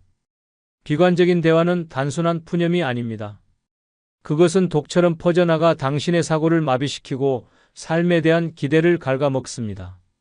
아침에 일어나 오늘도 뭔가 해보자는 마음 대신 뭘 해도 소용없다는 무력감이 자리 잡게 되는 것이 바로 그들의 영향입니다. 이 모든 일이 당신도 모르게 천천히 그러나 분명히 일어납니다. 그리고 결국 당신은 아무것도 하지 않게 됩니다. 더 이상 시도하지 않고 바꾸려 하지 않으며 흘러가는 대로 살아가게 됩니다. 실제 사례를 하나 소개합니다. 70세의 정 씨는 오랜 친구인 최 씨와 매주 두세 번씩 만나 커피도 마시고 근처 공원을 산책하곤 했습니다. 정 씨는 은퇴 후 그림을 배워 전시회를 준비하는 등 활발하게 활동하는 사람이었습니다. 하지만 최 씨는 만날 때마다 그 나이에 뭐 하러 그림을 그리냐, 전시회 해봐야 누가 오냐며 비꼬듯 말하곤 했습니다. 처음에는 웃어넘기던 정 씨도 점점 위축되기 시작했고 자신이 하고 있는 일이 정말 무의미한 건 아닐까 하는 생각이 들기 시작했습니다. 최 씨는 대화 중에도 항상 자신의 건강 걱정, 돈 걱정, 자식 걱정만 늘어놓았습니다. 그 이야기에는 언제나 어차피 잘 될 리 없다는 식의 결론이 따라왔고 정 씨가 무슨 긍정적인 이야기를 꺼내도 최 씨는 늘 차갑게 받아쳤습니다. 심지어 정 씨가 손수 만든 엽서를 선물하자 이런 걸 누가 사냐며 웃어넘겼습니다. 그 말에 정 씨는 상처를 받았고 그날 이후 엽서 만들기를 멈췄습니다. 그저 친구의 말 한마디에 그가 아끼던 취미와 열정이 꺾인 것입니다. 결정적인 날은 어느 비 오는 오후였습니다. 정 씨는 전시회를 앞두고 긴장도 되고 기대도 되던 날이었습니다. 그런데 그날도 어김없이 만난 최 씨는 전시회 날에 비 오는 거 보니 운도 없네라며 쓴웃음을 지었습니다. 그 말을 들은 순간 정 씨는 자신이 왜 이토록 지치고 무기력해졌는지 깨달았습니다. 그는 그날 이후로 최 씨와의 만남을 끊었습니다. 그리고 다시 엽서를 만들고 그림을 그렸습니다.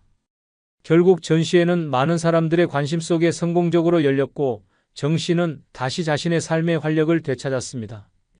구독, 좋아요 눌러주시면 감사하겠습니다.